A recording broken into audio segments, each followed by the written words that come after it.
Students, welcome back, and we are learning the applications of flotation, principle of flotation in daily life. You can see daily life. Okay, so just today we'll learn flotation of human body. You can see my last lecture, that is flotation of iron ship. How flotation help, the applications, principles of flotation help to maintain a ship float. I have explained in the last lecture. Today, flotation of human body. See students, the average density of human body depends on the proportion of all the constituents of our bone, blood, muscles, fat. Every constituent present in our body, together they will combinedly, they will produce a density. Okay, and students, when the lungs is empty, the value is near about 1.07 gram per centimeter cube. Okay, so the average, that's why average density term has come. Okay, average density, because in our bone density is different. In our bone is different density, our blood is different density, our muscle is different density. So all the density we have take a average value. Okay, so average density at empty stomach means empty lungs. When we have not take breath, empty breath, okay, you are not taking, inhale the air. When you exhale all the air from your lungs, okay, empty lungs, that is around this much, 1.07 gram per centimeter cube. But lungs filled with air means when you exhale the gas, means air inside your lungs, okay, you just little bit, you just fill the lungs with air, then the density will decrease, students. You know that, as you have taken some air inside you. So that is, the value is 1 gram per centimeter cube, quite similar to the water. 1 gram per centimeter cube. That's why, students, you can swim properly in river or in pond. When you swim, you have to take breath, fill your lungs with air, that which can make your body light and float on the pond. When you take air, without taking air, you can, if you just place yourself in water, if you jump inside the water, the body will sink, because you can see the density of body is more, 1.07. But if you take, fill air in your lungs, you can see your body can float at the parallel level. At the limiting flotation, water, same density becomes for your body. And it is not, it is experimentally, it has seen, students, in some case. So if the body of the some persons is different, so in different condition, different situation will arise, no problem. But understand, so that's why we can swim properly. A good swimmer filled his lungs with the air and swim very easily. And the second point, students, it is easier for a man to swim in sea water than fresh or river water or pond water. Okay, so two types of water. Sea water, why, student? Very easy. Density of sea water more upthrust, means the sea water will push you upwards. As the density of sea water is more, when you just jump inside the sea water is pushing you upside, means you will easily float in sea water. So when you will go to Digha or Puri, you can do the experiment. Okay, so sea water density is around 1.026 and fresh water is 1. This much is more in case of sea water. That more density will give more upthrust. Again I will say FB is equal to V rho G, more density, more upthrust. Directly proportion, you can understand. The volume term will not come here. Okay, body volume to your same. Your body volume same body volume. You will jump in the sea water, once you will jump in the river water. Your volume to, it is to not possible that the whole body will jump in sea water and half body will jump in the river water. It is to not possible. So that's why volume is constant. We will not consider about volume. So if the volume constant, density increase means upthrust increase. You can see density increase means here more upthrust than the river. Okay, that's why, student, in Dead Sea, which is present in Israel and in upper side of the Israel Dead Sea, density of water very much 1.16 in earth. Nowhere you can find that this much density water. Okay, in earth nowhere, only you can find in Dead Sea. That's why students, without swimming you can float in the Dead Sea. So once you can go for a trip in Dead Sea, because its density is very high, 1.16, normal water 1 and sea water 1.026, and that value you may think that value is small. No, it's little bit higher than the main water, river water, and here it is 1.16 gram per centimeter cube. That's why Dead Sea upthrust is very high. Okay, so if you not swim also, you will float. You just jump inside the Dead Sea, the sea will make you float. You no need to move your hand or legs or anything. What you need to do in river water as well as in sea water also, little bit you have to do. And students, last condition as another one application, flotation of submarine. Okay, so let's draw the submarine. So students, flotation of submarine, you can see the picture I have drawn, and you can see there is two ballast tank. Easily I am explaining you. Two side is with two ballast tank, big tank is there. What is the function of this ballast tank? So students, you know that submarine can float inside the sea, inside the water at any height. If this is the deep of the sea, here also it can float, here also, or here also, here or here or here. So how this upper, lower and upper movement of this submarine has takes? Because of this ballast tank, students. When submarine will just release water from it, they have the machines from both sides, it become lighter, it will float up, and it will measure the depth with the proper water take inside, and measure the which height it will deep, it will go depth. According to that depth, that much water it will take intake. As it is floating in sea, so it have the different chambers. Okay, it have the different pump also to suction the water from the sea as well as suction out also. Okay, so it will just take water or give water inside the sea, and just up and down, try to up and down in that sea level. Okay, and this is the flotation of, this is the technique of submarine, how a submarine used to float. Okay students, now come to the another application, flotation of iceberg. It's very easy, very nice example. That's also you have to learn in your.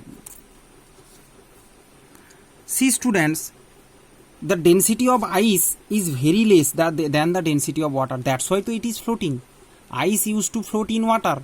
Why ice? I hope you can watch it properly. Okay, so ice used to float in water. Why ice used to float? Because its density is less. You can see 0.917 and it is 1. 0.9 is less than 1. Okay, so 0.917 gram per centimeter cube, and here it is 1 gram per centimeter cube. Similarly, just like my last lecture, you have calculate how much volume inside the water, how much volume is submerged. Okay, so volume of iceberg above the water surface while floating. Okay, how much portion used to be above? If the density has given, so you have to calculate how much portion of this iceberg. When the iceberg's density is like this, it can be changed. Okay, in this case, which portions above the water? And this is the river water or pond water. You can see 1 gram per centimeter cube. In river water, sea water it is little bit higher, 1.026. You have learned it last lecture. So weight of water displaced by the submerged part of the iceberg is equal to total weight of the body. Similarly, that equation I have established here. You have already checked it. So VF means volume of ice, that is the total volume, and here it is the immersed part, and here it is the density of the body. Body means ice. So you can easily understand. See, immersed part by total. Okay, density has given. So 0.917 divided by So here students I will calculate, it will be very easy. 0.917 by 1 gram per centimeter cube means gram, means this part, not gram per centimeter cube, above gram and below unit will cut, means part. 0.97 this part is inside, not outside. This part is immersed part. Okay, this is the immersed part of the total volume. Okay, total volumes immersed part is this, means if you multiply, convert it into percentage, just my previous lecture I have explained. Okay, 91.7%, 0.917 part inside the water means if you convert into percentage, mean multiply 100, means 91.7% inside the water, means only 0.3%, means can you imagine, means 90 not 0.3%, sorry, around 8% above. Okay, so around this portion below the water and only up to this 0.8 something, 0.8% above the surface of above water surface. Okay, above water surface, this portion is submerged, means inside this part or this percent. This you can write that part or that percent, multiply by 100. So students, if this becomes sea water, you can calculate it. For sea water, you can see volume of sea water, volume of ice. Okay, means volume of ice in sea water means immersed portion. Volume of ice immersed in sea water by whole volume, that is the whole volume of ice, is equal to, here division takes place. Here to students it was 1, that is equal to 1, that's why direct 0.971 has come, but here you have to divide, so the value will come 0.893. Upthrust is little bit more in case of, you know that upthrust more here, so more portion will upper surface. Here only around 8%, 0.8%, here the more percent will come upside. So let's calculate, then you can understand. So this portion is submerged. You can see, as here upthrust density is more, sea water upthrust more, means here only 0.8%, but here you can see around 11% outside the water, as more upthrust. Okay, around 11. So there you can see, so immersed portion means sea water means immersed portion is equal to 0.89 of total volume ice. V ice means total volume, means that percent if you convert into 100, then that percentage submerged. 89% means 90 and 100 means around 11% is above the water. You can easily calculate if a iceberg has given, and the density of the iceberg and the density of, if water has given to you know 1, but if sea water, that is also you know, but maybe sometimes the volume used to give in numericals. You can easily calculate which portion is submerged, and you subtract it from 100, as it is between 100%. So you can subtract from 100, that rest percent will be in the above the water surface, and here it is 0.8% and here it is 11%. Why? Because here it is river water, upthrust less, and here upthrust more. Okay. Now students, another two small application. Another is, you can see here, flotation of fish, or second is rising of balloons. Students, flotation of fish mechanism little bit like submarines, because it has the bladder, swim bladder inside the body, swim bladder inside the body of fish. Through the gill, it will just take some diffuse gas, it will take, then its body becomes light, and it will float to the upper portion of the sea or river, and when it will wants to sink inside the water, it will take more water. Okay, so little bit same mechanism, just like submarine, and this swim bladder act like ballast. Okay, when it's required, it diffuse gas, and when it's required, like this way. Okay students, and students, last is rising of balloons. Rising of balloons, you know that it's very interesting. Students, maybe you think, when a balloon made of helium gas, it used to float. Okay, so hydrogen or helium gas balloon why float? Because the density of hydrogen or density of helium much less than the density of air. As less density, so it will float. Okay, air is more density, so it will put a upthrust on these things, so they will float. Now students, you can easily understand. Now similarly you can explain this as the term of weight also, means weight of these gases is very less than the air, that's why they are floating up. Okay, as the less density as well as weight also less. So students, the question is that you are thinking that can this balloon rise indefinitely, means indefinitely to me up to the sky? Maybe the confusion can mean up to which portion that balloons will rise up.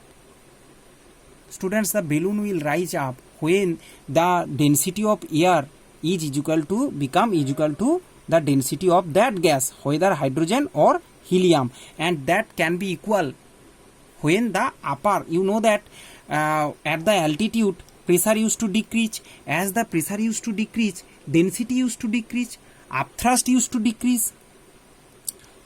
Okay, pressure of the upper side, pressure of the air is less and density of the air also less, because the air much more denser near the earth's surface. When you go upper portion, the air facility of air is very less. Okay, that's why the what's the density will be on inside this balloon.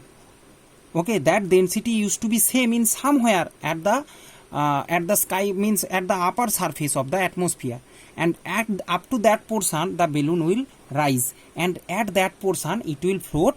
Limiting flotation means at that portion it will float, and after someday it stop rising further. It will go up to that portion, and someday it will just burst and it will just go away. Okay, so students, this is the application, all the applications of principle of flotation. Thank you very much students. I hope you can understand, and God bless you all.